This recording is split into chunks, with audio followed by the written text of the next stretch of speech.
Welcome, everyone. My name is Stephanie Ivick. I'm the Content Marketing Manager here at eLearning Brothers.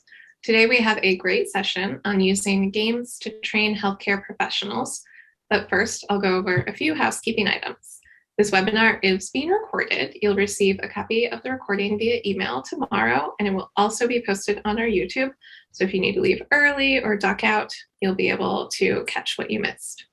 Live captions are enabled for this webinar. You can turn them on for yourself by going to the live transcript button in the bottom of your Zoom toolbar. If you have any questions during the webinar, feel free to use the questions and answers panel to submit them for the presenters. We also have live chat, so you can say hello to your fellow attendees, share where you're tuning in from, and comment on the webinar as it progresses. Our presenters today are Christophe Merville, Director of Education and Pharmacy Development at Boiron, and Stephen Baer, Chief Creative Officer at the Game Agency. We're very excited to have them both with us today, and I can't wait to see what they present. So without further ado, Stephen, I'll turn the time over to you. Well, thanks very much, and thanks to all of you for joining. Just a little bit background on myself, and the same for Christophe. I am a product of the 1970s, and so those of you who do not know me, I really started my career early on at Atari, where I was ultimately the director of marketing. About 15 years ago, I started the Game Agency, now part of eLearning Brothers, and my focus is really on creative overall, and I predominantly focus on the training arcade, which is a turnkey solution, which we'll be talking about today for game development. Christophe, you want to introduce yourself a little bit? Yes, I'm a product of the 60s. I was born the same day as the Berlin Wall. And of course, my accent betrays that I was born in France. After 4 years in hospital pharmacy, I did my military service, and then I joined Boiron, the company that I'm still with today. I moved to the US in '94, and I'm still under the cultural shock. And today I'm in charge of education, pharmacy development at Boiron, USA. So today's, Christophe and I would like to go over a number of things. We're going to talk certainly about how Boiron has been using games and why they use games. Talk about the types of games that Boiron uses and the impact it's had on training. We're going to certainly go through a bunch of tips and tricks with Christophe and how he's building out games. Certainly, we're going to go into then success analytics and how you can use measurement to really understand whether your games are successful, whether they're actually having the impact you want. And then last but not least, Christophe's going to give us a little bit of insight into where he's going, what he wants to do next with games. So we're going to cover a lot. And we decided to set this up really somewhat as a interview style. Christophe and I have been talking about some of this a lot, so I have a sense of the things he's going to walk us through, but hopefully that will be a nice way to guide through this conversation. Really briefly, wanted to give a little background on the Game Agency as well as on Boiron. So the Game Agency, we are, as I mentioned, a part of eLearning Brothers, but we have really three parts to what we deliver. We have a do-it-yourself creation tool, an authoring tool called the Training Arcades. That's what we'll be predominantly talking about today. We do build out custom games and game-based courses. So we have instructional designers, game designers, graphic designers, software developers on staff who are building lots of custom solutions for clients. And then we have really what we're calling our learning experiences. We have arcades as well as Motivate Cloud, really gamify learning experiences, a way for someone to go through a much deeper learning journey and to get points, badges, leaderboards, prizes along the way. So enough about us. Let's talk about Boiron a little bit. Boiron is a company that was founded in France in 1932. And we are manufacturing and distributing homeopathic medicines in the world in more than 60 countries. And this subsidiary, Boiron USA, is established in 1983. We have two facilities, Newton Square in Pennsylvania, where I am, and another in Simi Valley, where I was the branch manager there. And if you go to health food stores or drug stores, or even mass market, you may have seen some of our medicines like Arnicare, like oscillococcinum. Homeopathy is growing back in in favor with the American public. It was really prominent until the 1940s and then went down. And now it's a revival. So there is a lot of interest from pharmacists, from physicians, from naturopathic doctors, of course. And one of my mission is to educate them so they use the medicine safely and with maximum efficiency. So wanted to start really at the beginning and how you do that training, right? So and I know you're using a lot of game-based training to ultimately engage pharmacists, healthcare professionals, but maybe you can give us a 30,000-foot view of what you're doing. Well, I decided to use only slideshows to display the rule of the games and a couple of illustrations, and really work far uphill before the games, the training starts, to provide the attendees, to provide the students the best possible learning environment, and insisting on the fact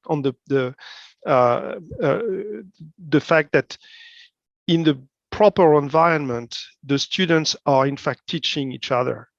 And because they are peers, because they trust each other, the exchange is much better in terms of retention, in terms of comprehension.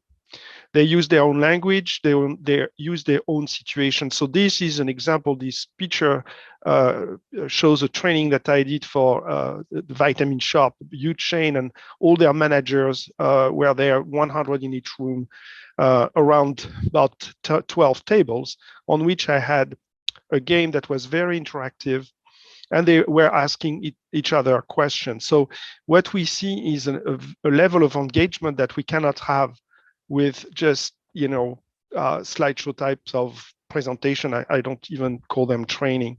And also the fact that they were able to talk to each other, the fact that these people who are coming from all around the United States and have the same function were able to exchange their needs, their problems, and so on, was another factor that meant that they remember the situation, they link positive emotions with the facts and the things they have learned, and that is a very, very good way to activate the memory.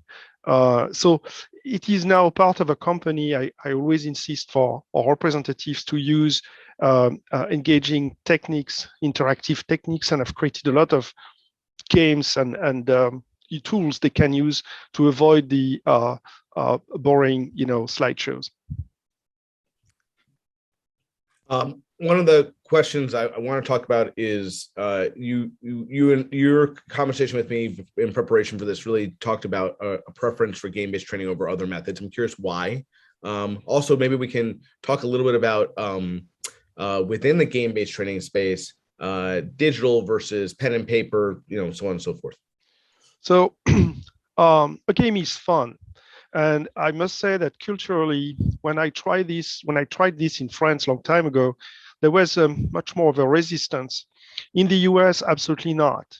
I was very pleased to see that American people they jump on it immediately, they understand, and there is much less resistance to do very simple games. The advantage of this is that they are not shy to ask questions. They are clearly very much at ease. We know that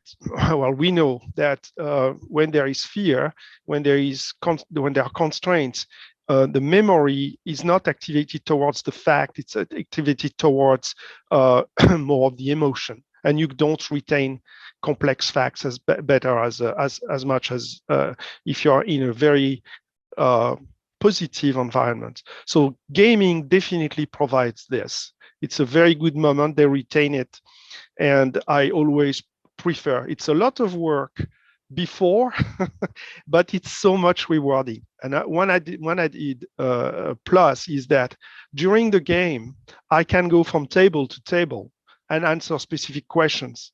So I am sure that a high percentage of their individual needs is answered, as opposed to if I was, on the podium and talking about what I want to talk. Let's talk about the types of games, because I know that you have done pen and paper, you've done digital. I think there's value and things that work for each. Can you talk a little bit about your approach when you're thinking about game design and what to utilize? So this is the picture of a board game that I designed. It's a combination between a card game and a board game. So if you correctly answer the questions that are on the card, your pawn is allowed to go faster. And of course, the questions are asked to the participants ask each other. So everybody listens to the answer, and everybody listens to the question. So I'm using board games. I'm using card games. I'm using very simple things like cards of different colors, one with a pathology, another with a treatment, and everybody needs to reassemble the thing. So it takes really nothing to create it.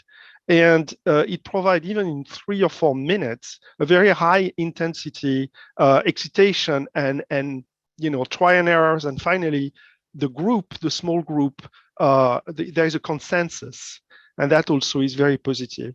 Of course, I try to find the equivalent with digital games, and 2 of your games, in fact, Jeopardy and Trivia, I use them to train digitally. It was about 150 people at some point together, and they all said that really they had fun, especially with the Jeopardy game. So it is more difficult for me because that's not my trade to program a completely new digital game. But with simple tools, you can do mix and match. You can do cross connect the dots, things like this, and have fun. One thing that you mentioned was group size. So I'm curious if you can talk about, do you see there as being an optimal group size for training and utilizing games? Also, I'm curious about your approach to competition versus collaboration and where you kind of tap into those 2 approaches. Yeah, sometimes I used turning point technology, I would say. That means audience response systems that allow me, using PowerPoint and a little app, to have groups of people competing with each other. So when you have a table of 8, 9 people competing with 9 other tables, you have 2 things that are happening. Of course, time is of the essence. Accuracy of the answer is of the essence, but in order to reach the best possible answer, people have to, around the table, to connect with each other and exchange information and select which one is the best. So you have 8, 9 brains together collaborating, and that's very efficient because everybody listens to the wrong reasons and finally select the best reason. So it is very simple to create. It can be done online without too many difficulties. And I always recommend this type of approach because, once again, it is a nice way to stimulate people to ask questions. And I think that's a really important takeaway when we think about game design. It is really from the mindset of how do we turn any training experience from a passive to an active one, right? And so I think that the more active any learner is going to be, the more invested in the content and the more it's going to sink in ultimately. I will add that I design my games, of course, in a succession of steps. For example, a succession of questions of increasing complexity. And when I say complexity is, especially with healthcare professionals, that, science, medicine is not an exact science. It's very much human-based, relies on intuition and knowledge, on empathy. So instead of having right or wrong, I prefer having with questions of increasingly complexity, best answer, less best answer, and why. And it's the why that is important because everybody has to weight all the criteria and come up with a consensus with, yes, we definitely agree. This was not a bad answer, but this one is better. Mm-hmm. So there's a richness as compared to dry right or wrong, even with feedback. Yeah, that makes a lot of sense. I'm curious. There are a few games I think we're going to talk about momentarily. I'm curious which ones you're using. Obviously, this is the Training Arcade game set. I'm assuming you're using other games outside the Training Arcade. So it'd be good to understand the mechanics that you use and why, and what you try to map them to. So I use a set of games from the Training Arcade first to reprocess and some acquisition of knowledge. For example, I use a recall, which I really like because I can introduce stimuli like images or sounds. Sounds of coughing, for example, to decide what is the best medicine. And so different senses are stimulated, and that's an adage. So I reprocess the knowledge that has been acquired previously didactically from a video, a PDF, or something. And I always try to introduce something that has not been seen before, to the point where the students often tell me, oh, you said that, but we never saw it before. Yes, but the way I presented it makes it obvious, and you've learned something else within the game. So besides the what I call reprocessing games, I use the deductive and hopefully soon the scenario to stimulate decision making and critical thinking.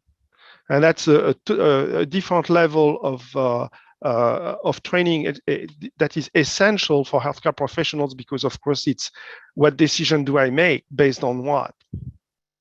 Christophe, one of the things you alluded to, and I know you and I spoke about in more depth in leading up to this webinar, is when you are writing questions, you talked about building questions in almost a level of difficulty order, right? Giving our theory is it's always good to give the learner a few early wins so they feel accomplished and they feel successful and they want to stick with it.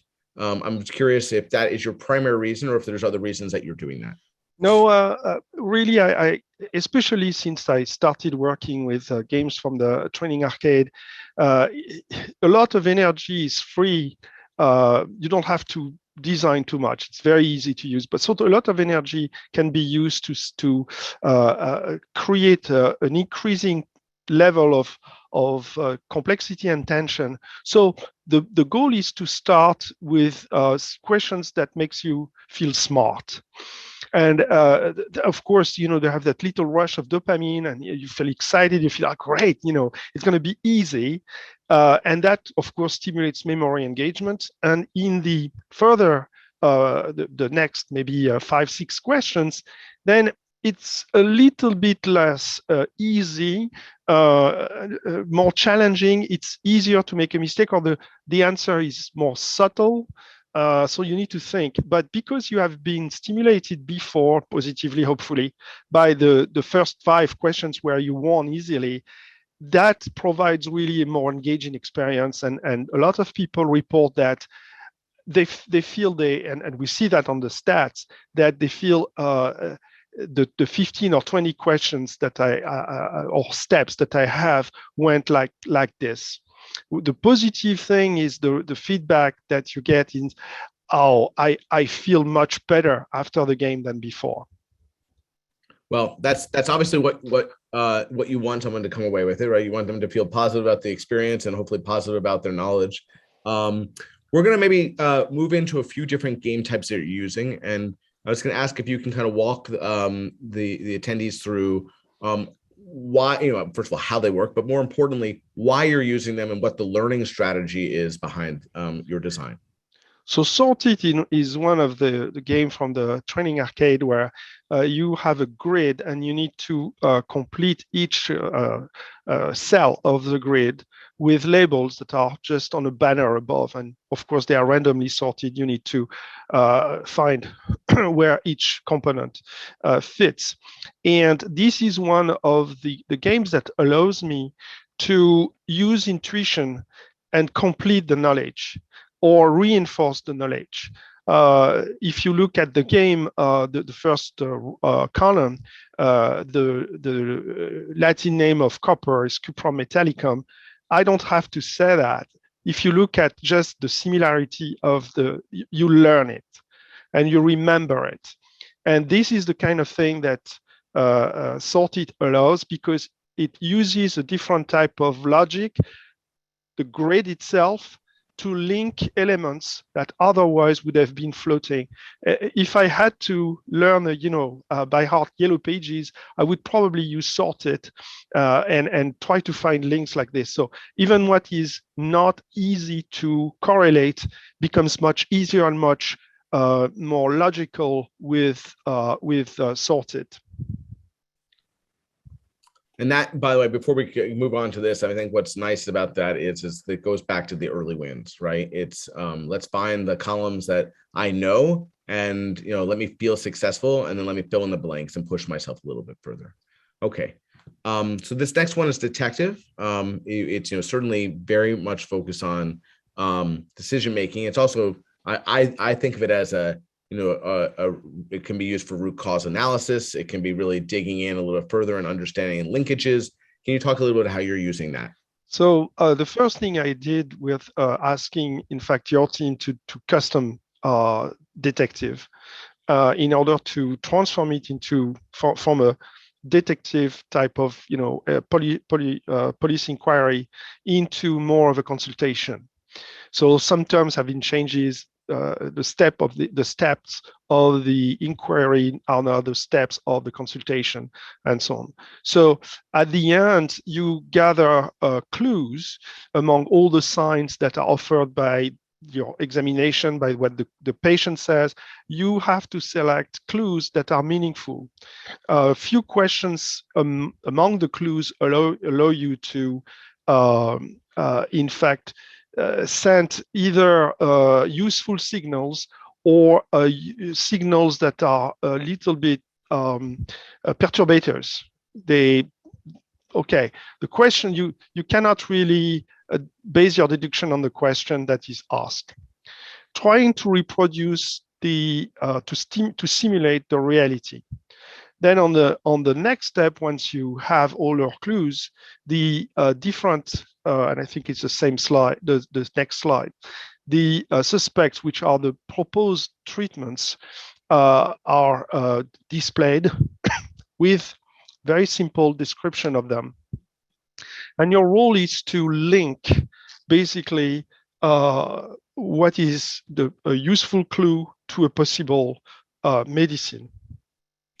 You have to gather, you have to select a certain critical number of signs and symptoms to be able to say, yes, that medicine will work, or these medicine will work. So the next step is, in fact, the linking process, where you review all the links. As a designer, you built yourself, you built yourself the links. You can decide to eliminate steps for a medicine because it's not relevant. You can, of course, you decide if the medicine is a guilty suspect. That means, in fact, the medicine you should choose. And you also can select part of the consultation where there are no clues towards this medicine. So it is really simulating the reality.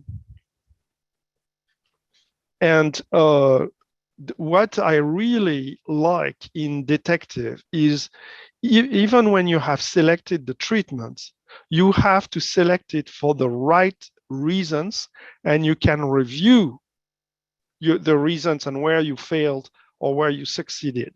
So it tells you, yes, you're right. It tells you this is why you are right or you're wrong.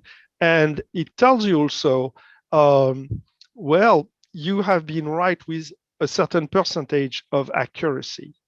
So very subtle. And in the feedback, in the forum of the game, I'm starting to have discussions about, oh, I said that because the patient said that, and I selected this medicine because, and I can say, yes, but you were not entirely accurate.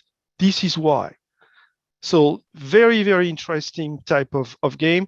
Once you know how to use it, it's really interesting. And I encourage people to use the template first before starting to enter the data in the game, because you can really, if you think hard, you can really create a great experience.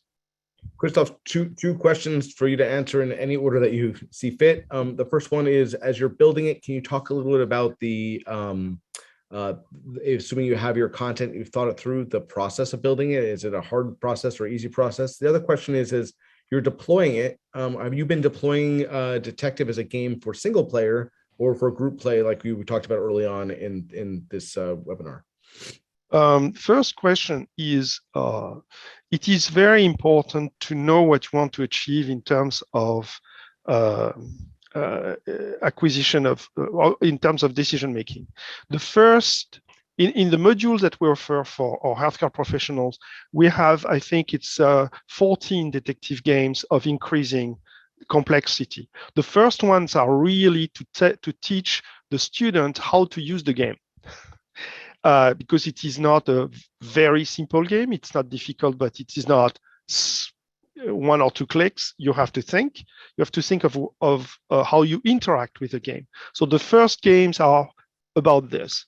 So as a designer of the game, I really encourage people to really write their objectives at the beginning and work from there and use the template and play the game themselves, or have unsuspecting helpers to play the game to see, where there are faults in the logic. It is very important to have your logic completely established, even not only the right logical patterns, but the wrong logical patterns. If you want to really simulate the reality where the patient is telling you about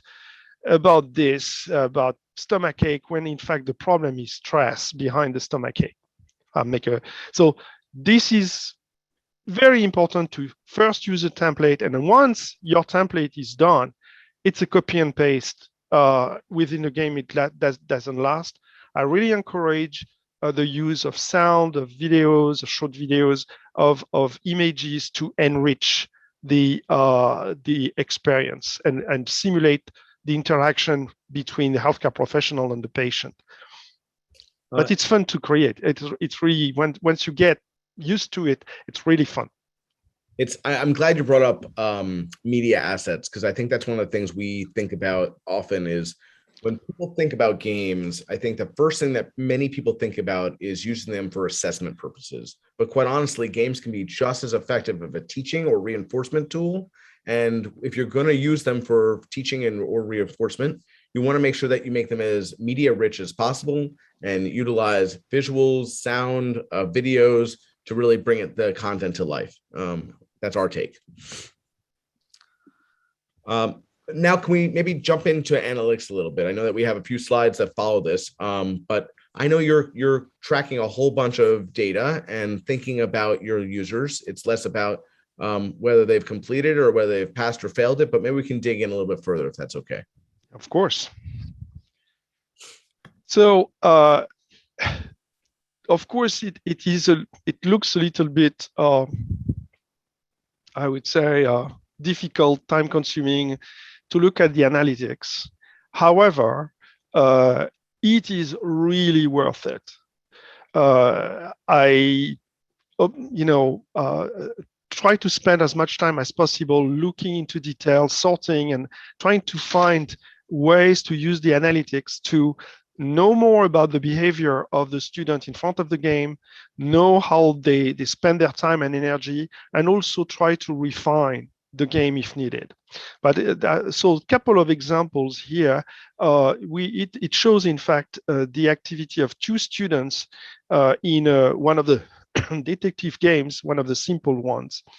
And one of them spent 15 minutes with an accuracy that first session that was low. It was 58%.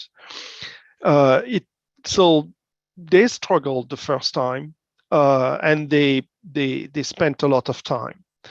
The second one obviously spent an average of 2 minutes and 16 seconds on the game, which is fast. And the accuracy went up to 100% at the last attempt, the last session.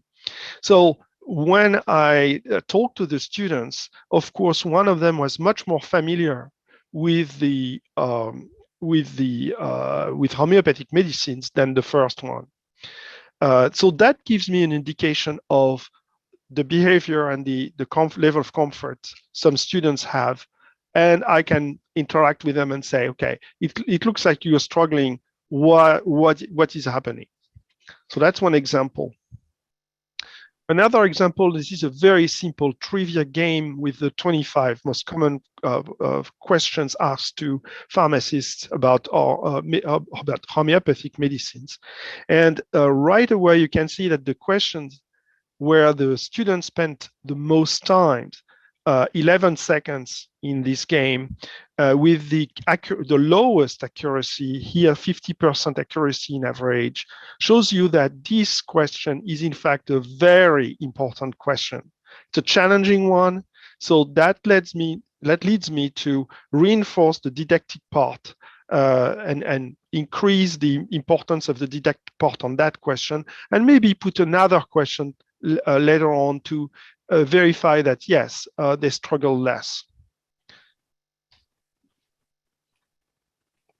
So this is, in fact, the same student, and during, I think it was a trivia game. Yes, it was a trivia game.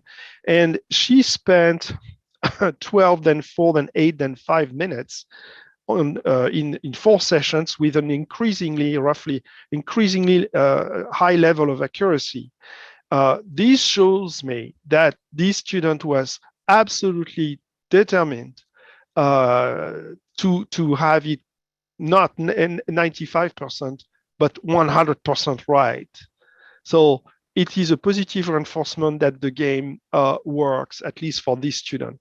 The same analysis needs to be done on many, many different students in order to verify this and get more information. But this tells me, okay, this game is engaging, at least for this student. Do you get a sense, and I'm sorry because I didn't tell you I'd be asking this question, but do you get a sense about the motivations behind your learners? Obviously, everyone's motivated by different things, but is it about mastery, which obviously this is students showing? Is it about fun? Is it about leaderboard status? Can you talk a little bit about that? Obviously, the first motivation is that they registered for the course, and they paid for that. It's not a free course. So they have a certain level of motivation and hope that taking the course will fulfill some of their objectives. Now, once they start the course, there is, of course, the didactic part, but very soon in the course, they are challenged. They have to do games, they have to do quizzes.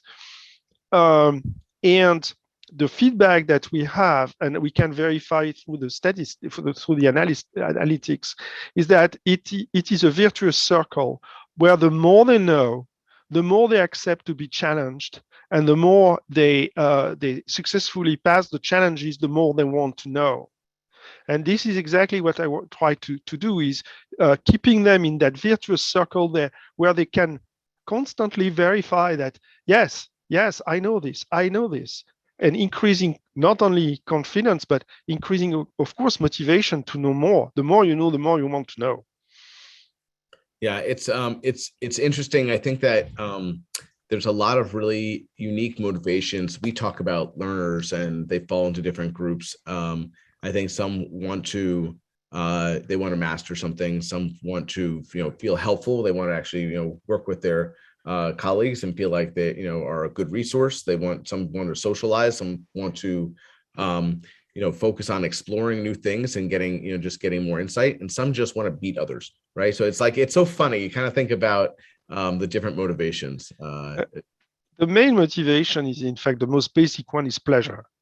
You want to have pleasure. how did it decline? Okay, we can discuss. But creating, as you said, creating the environment of the game with nice assets, with a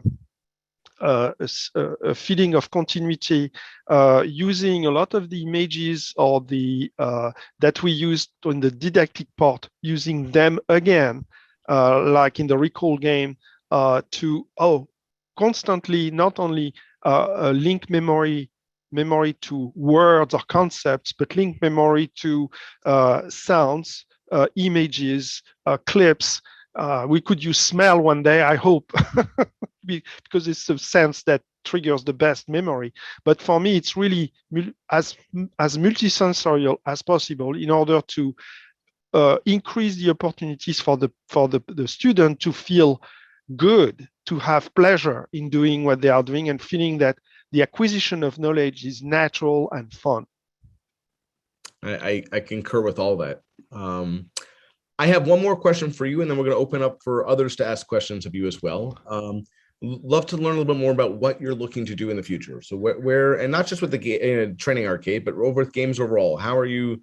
What's the next chapter for you, Christophe, and for Boiron as it pertains to game-based training?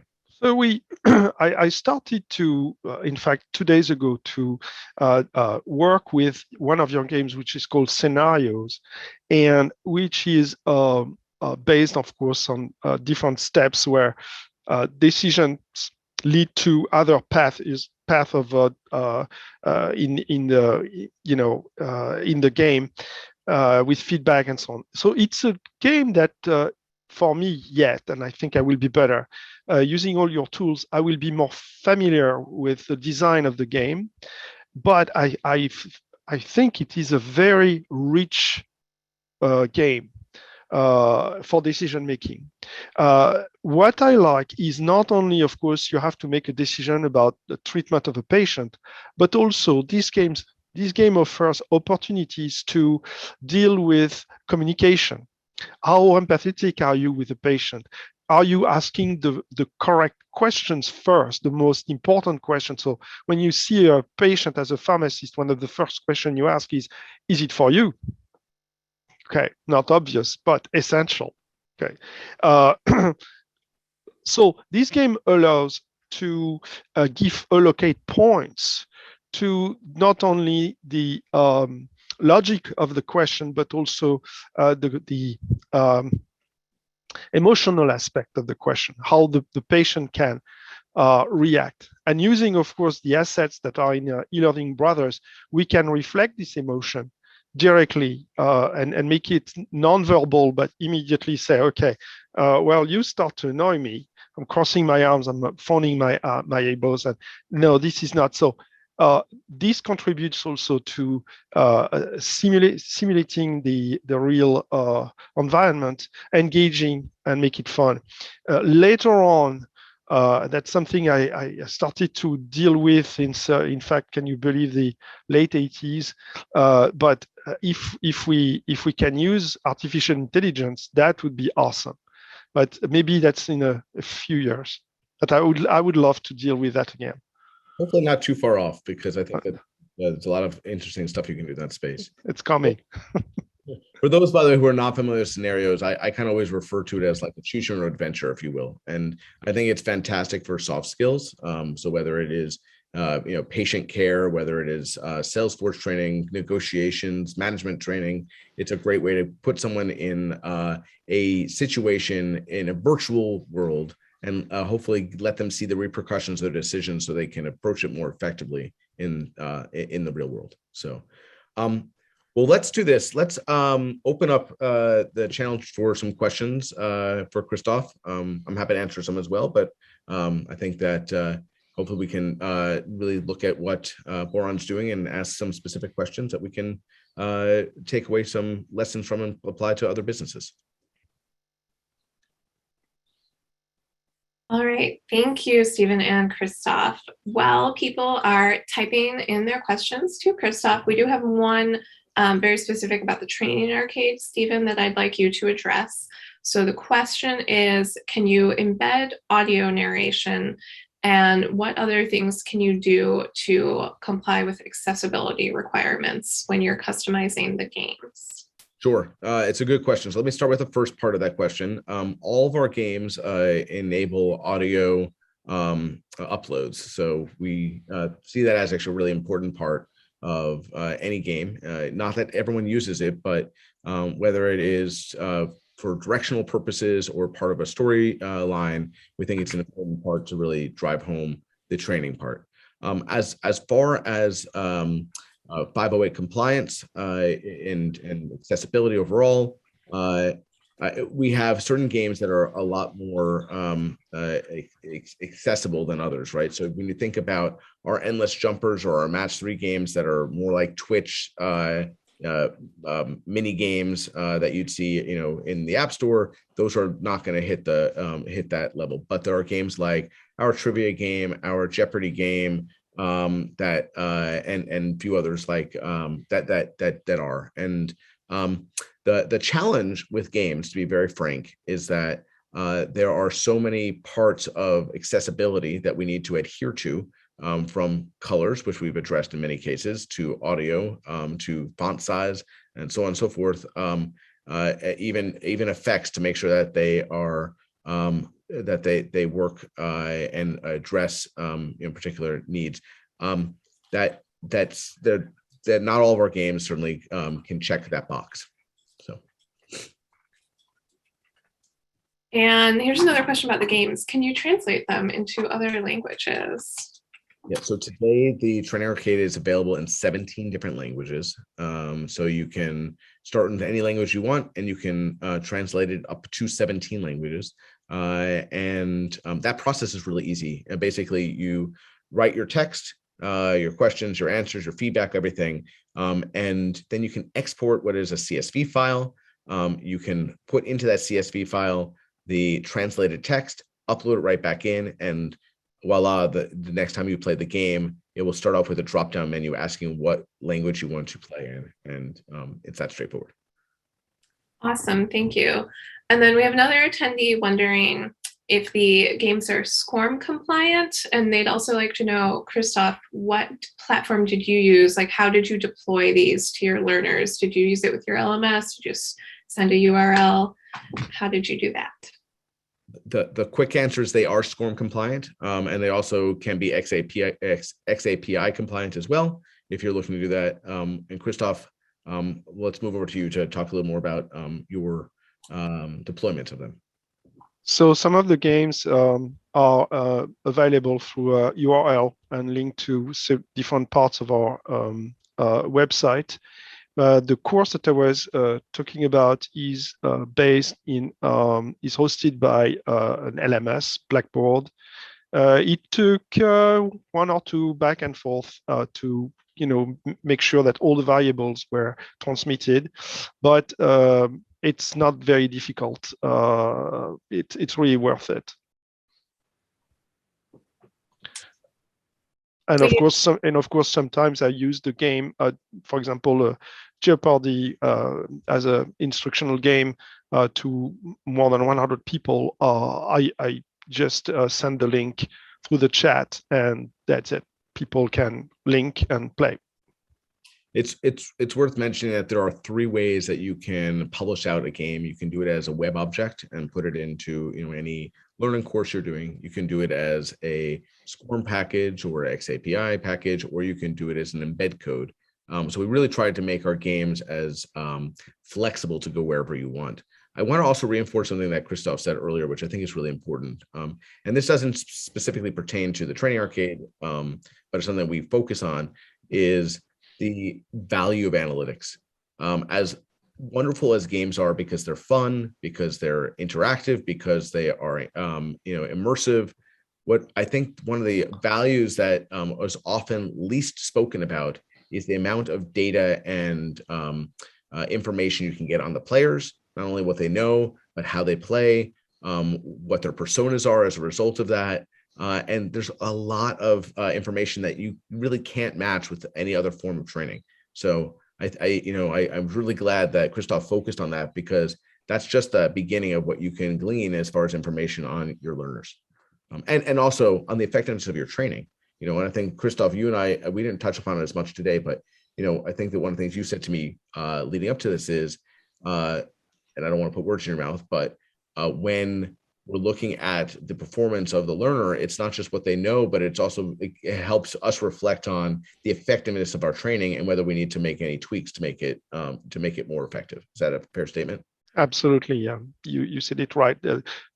We have established a cycle of the games are available, then we stop and we evaluate, we refine, we change, and we post them again. It is important never to be satisfied with what we have, and always try to get it more adapted. Yeah, agreed. And then piggybacking on that concept of iterating on the game and changing it, if you update and change a game after you've already shared it via the URL, do you have to send a new URL, Stephen, or will the game automatically? You don't. Okay. That's one of the things that I think we encourage people to. It's a live web experience, right? So as soon as you save it, it is new. The one caveat to that is, if you were to make a change in the middle of a training session, right? Someone does need to refresh their game because they need to basically capture the changes you made, because without doing so, they'll have the old version, right? And then, still on the topic of creating those games, Christophe, how long did it take you to build your first game in the training arcade? Okay, the first game was trivia, and frankly, the time I spent was looking for the best features. It was not spent into programming or designing the game. I really encourage everybody to write questions and answer already and cut them and paste them. But once you have figured that out, the most time you have is in making the game the most appealing possible. In fact, it's very easy once you have done one or two. I've never. The most challenging games, of course, is Detective, where you have to figure out exactly how it works, although you have a lot of help on your website to do that. But once you've done it, really it becomes second nature, and you spend more time thinking about what you want than really doing it. Yes, I always kind of go down a rabbit hole when I'm choosing stock photos for something. I'm like, if I keep scrolling, there just might be a better one, All right, so we have another question here. It looks like, as you mentioned at the end, Christophe, you're looking at doing a scenarios game next. So this is a question, I think, kind of about the structure of scenarios. Is that where the learners can loop back, like they review a choice, they make a different choice, and then move forward on a new path? So is it kind of helping them learn from their mistakes? Is that the plan for the scenarios game? You're the supreme god. That means you decide when they can go back or they cannot go back. So this is really what I like in the game. If you want them to go back, you can. Or if you say, okay, no, it's past, you've lost that opportunity during this session, you can move on. You have to move on. You're really the almighty there. And this is what gives you the responsibility of offering many opportunities for learning. And this is a game where you have to think hard in order to be as forgiving and efficient as possible, because you don't want necessarily the person to go back and go back and go back. This is boring, but you want to provide, so that's where the hierarchy of complexity of questions is important, if you can do it, if the nature of the situation allows it.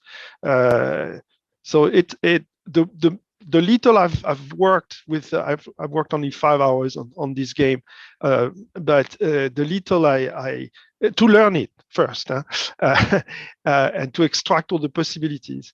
The more you find opportunities to place the student into really interesting learning situations, even if they seem to have failed or not given the best answer. It's worth mentioning when it comes to the games within the training arcade, scenarios is certainly the most time intensive to design. Less about building it. It's more about the instructional design part that goes into it, because you want to make sure that it feels relevant, and you want to make sure it feels real. You want to make sure that you're building a simulated learning experience that feels as applicable in the field as it does in the digital world. But I will tell you, I just wrote an article on this topic about immersive training, and I think scenarios falls right into that. Scenarios is a really great way to allow someone to get their head around a storyline that's contextually relevant, try out different skills, see what works, see why it doesn't work, get some feedback if you want to give them advanced feedback on it, and really hone in those skills so that they can perform better in the field. So I encourage anyone who has access to the game to really give it a shot, because it's very valuable in my opinion. Awesome. Thank you, Stephen. And I will post a link to a free trial of the training arcade in the chat. So if you want to take a look at the scenarios game or any of the other games and see how easy it is to build them, you can sign up for a free trial. Those are all of the questions we have right now. If anyone wants to submit a last minute question, type fast. Otherwise, thank you so much, Stephen and Christophe, for taking the time to share this with us today. I think it was a great look at different ways we can incorporate games into our training. And everyone, thank you for joining us. Thanks for spending your afternoon with us. We hope that we'll see you on another webinar in the future. If you have more questions, if you think of questions later, this is Stephen and Christophe's contact information right on the screen. And the recording will be sent out tomorrow. Thank you, everyone, and have a great day. Thank you all. Appreciate it. Thank you.